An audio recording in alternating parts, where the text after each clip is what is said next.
China. What if one country held a universe within its borders?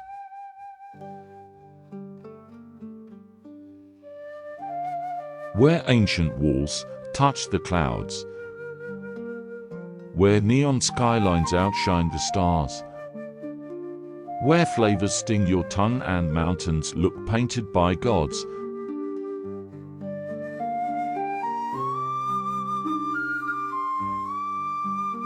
This isn't just a destination. This is China, vast, timeless, and endlessly alive. China is not one story, it is millions of stories woven together across mountains, deserts, rivers, and cities that never sleep. From imperial palaces that whisper of emperors to quiet tea houses where centuries pass in a single sip, every corner of China carries a rhythm of its own. In this journey, we'll step into the heart of a land that defies time, exploring its landmarks, uncovering its hidden corners, tasting its fire, and drifting into its spirit. Beijing begins with grandeur. Step through Tiananmen Square and into the Forbidden City, and suddenly the world shifts. Vast courtyards unfold in perfect symmetry, guarded by stone lions and golden rooftops. The air here carries the faint trace of incense and history. Centuries of emperors ruled from these crimson halls. Tourists shuffle across the cobblestones, but if you pause, close your eyes, and let silence in, you can almost hear the clatter of imperial chariots and the hushed voices of scholars reading edicts. This isn't just architecture, it is power set in stone. Beyond Beijing, the mountains rise and so does the wall. The Great Wall snakes across the ridges like a dragon asleep, its stones stretching farther than the eye dares to follow. Some steps are crumbled, others smooth from centuries of footprints. But all of them remind you of the hands that built it.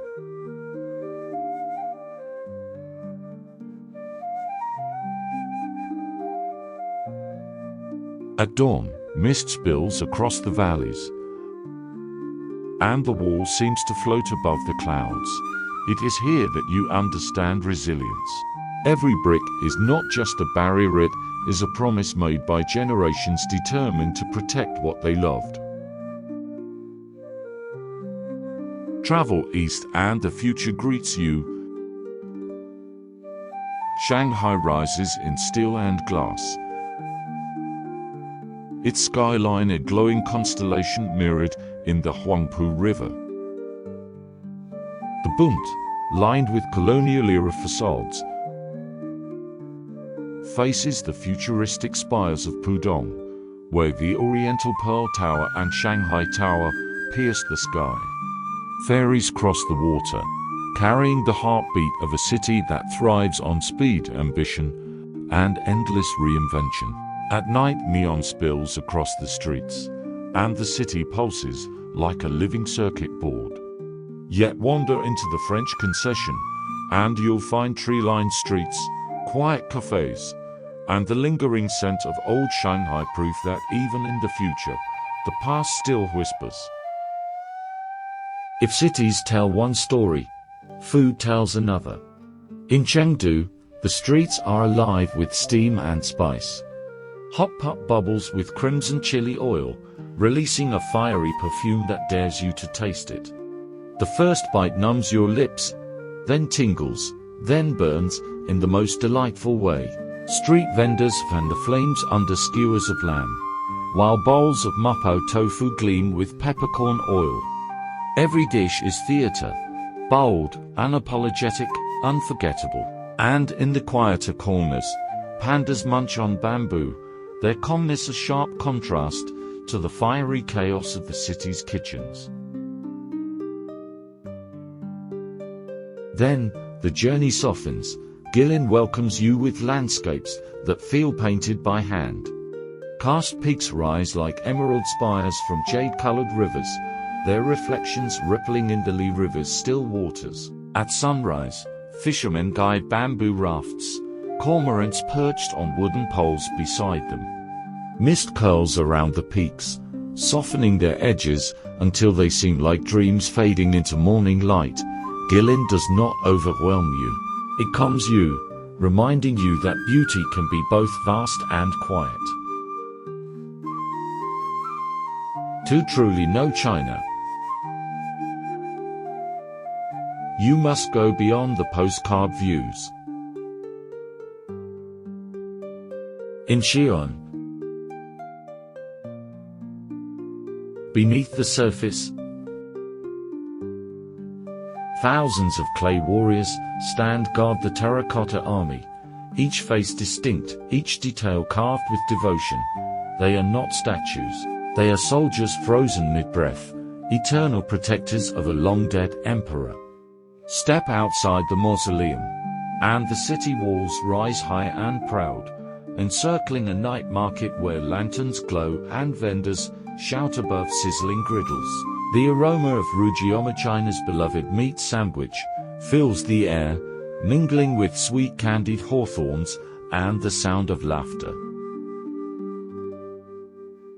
Farther south, in the water towns of Jiangsu, life flows with the canals. Stone bridges arch gracefully, gondolas drift under them, and whitewashed houses reflect in still waters. A grandmother leans out of her window to dry herbs, while children race along cobblestone lanes. In Zhouzhuang or Wuzhen, you feel time stretching, not forward, but outward, as if past and present live side by side. And then, to Tibet here, the air is thin, but every breath feels heavy with meaning. The Potala Palace crowns Lhasa like a fortress of devotion, its white walls glowing under the sun. Monks in crimson robes climb its steps in silent rhythm, prayer wheels spinning in their hands. Above, strings of prayer flags ripple in the Himalayan wind, carrying whispered blessings into the endless sky. This is not just a place you visit. It is a place that visits you, changing something inside, leaving a silence that hums long after you've gone. For centuries, rivers have carried China forward. The Yangtze, Asia's longest river, cuts through valleys and gorges, its current unstoppable. It has nourished cities, powered dynasties, and witnessed revolutions.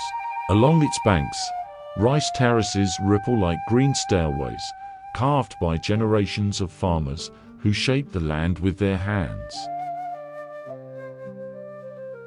And then there is the Yellow River, the Mother River. Its waters are murkier, but its legacy is clear. Cradling the earliest Chinese civilizations, it became the birthplace of culture itself. These rivers are more than landscapes. They are veins, carrying the lifeblood of history, binding the land to its people. The Silk Road once stretched from China's deserts to distant Europe, and though caravans no longer cross its full length, the echoes remain. In Dunhuang, caves carved into cliffs are filled with glowing Buddhist frescoes. Painted gods, merchants, and dancers cover the walls, an eternal record of faith and exchange. Dust from the desert still drifts into the air, carrying whispers of traders and travelers who once linked China to the world. China is not one journey, it is 1,000. It is the hush of an ancient temple and the roar of a futuristic city. It is rice fields glowing under sunrise, and deserts swallowing the horizon in silence. It is a grandmother folding dumplings in her kitchen, and an engineer designing the world's fastest trains. Here, past and future do not compete, they dance together. Pagodas rise beside skyscrapers. Ancient calligraphy survives in the age of artificial intelligence. And through it all, China remains vast, restless, unending. As you leave, you realize you cannot finish China. You can only begin it again and again, each time in a new place, a new taste, a new silence, for China is not a destination, it is a living story, one that stretches beyond rivers, beyond walls, beyond mountains into eternity itself.